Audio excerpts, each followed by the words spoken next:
Hello दोस्तों, कैसे हैं आप। आज की कहानी का नाम है अपशगुनी। अंजलि बिना माँ बाप की बच्ची थी।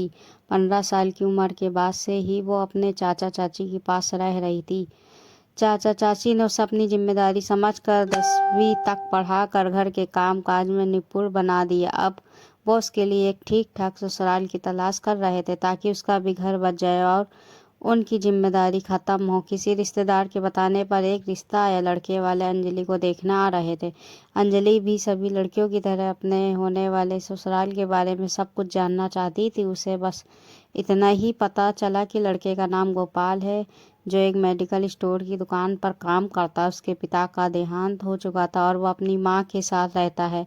अंजलि को संतुष्टि थी कि चलो ससुराल में कम से कम माँ तो मिलेगी। लड़का देखने में भी अच्छा था, दोनों की जोड़ी सही लग रही थी। गोपाल उस चाचा चाची और बुआ अंजलि को देखने आए थे, लेकिन अंजलि की नज़रें अपनी होने वाली सास को ढूंढ रही थी, जो शायद उनके साथ नहीं आई थी। अंजलि को आश्चर्य हुआ अपने इकलौते बेटे के रिश्ते की बात करने माँ खुद क्यों नहीं आई।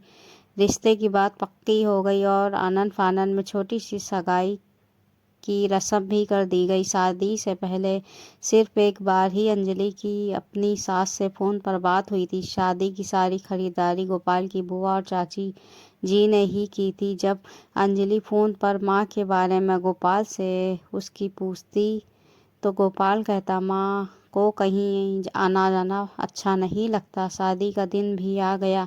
अंजलि की सासू माँ बिमला जी सिर्फ एक बार आशीर्वाद देने के लिए ही स्टेज पर आई थीं।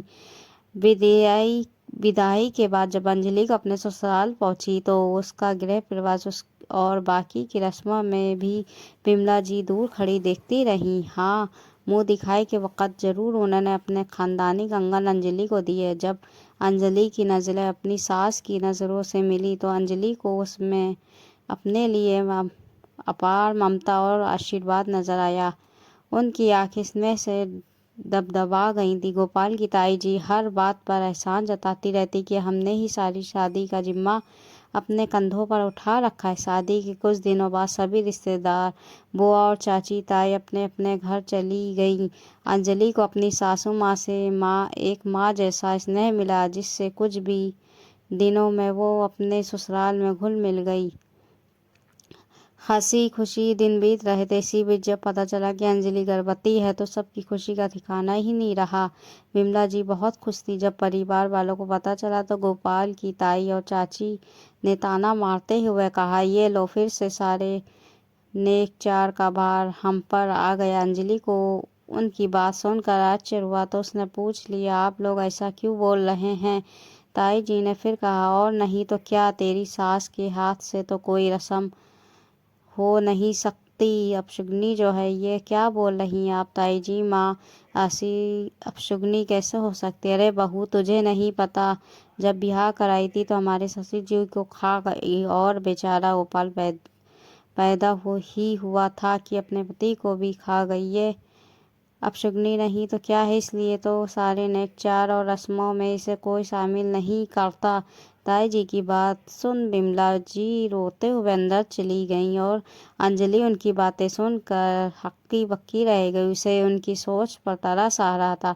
ताई जी, जीवन मृत्यु तो ईश्वर के हाथ में होती है, इसमें भला माँ का क्या दोष है। इन सब दुर्घटनाओं से सबसे ज़्यादा तकलीफ और दुख तो उन्हें ही भोगना पड़ा है, ना तो उन्हें क्यों इन सब के लिए जिम्मेदार माना जा रहा है। बहू, हम ये बहस नहीं करना चाहते। तेरी सास तो खुद ही ये मानती है, तुझे तो ये सोचना है सोच।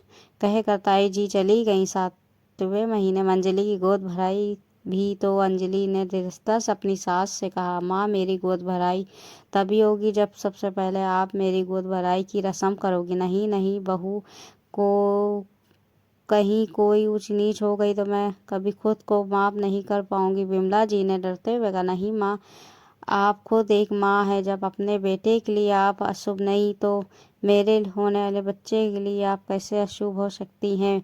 ये मेरा अंतिम निर्णय है, नहीं तो मेरी गोद भराई भी नहीं होगी। अंजलि की जिद के आगे सबको झुकना पड़ा और सब सासू माँ ने अंजलि की झोली में डरते डरते सबसे पहले शगुन डाल दिया। 9 महीने पूरे होने पर अंजलि ने एक प्यारे से बेटे को जन्म दिया। जब अस्पताल से अंजलि और गोपाल अपने बेटे के साथ घर वापस आए तो अंजलि अपनी सासू माँ से कहा, माँ अपने पोते का गृह प्रवेश नहीं कराएंगी। विमला जी ने आरती की थाली से अपने पोते का स्वागत किया।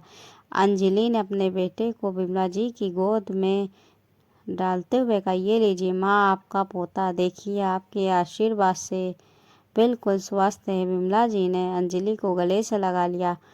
परिवार के बाकी सब औरतें एक दूसरे का मुंह देख रही थीं। दोस्तों, ये कहानी आपको कैसी लगी? कहानी अच्छी लगी हो तो कहानी को लाइक सब्सक्राइब ज़रूर कर दीजिएगा।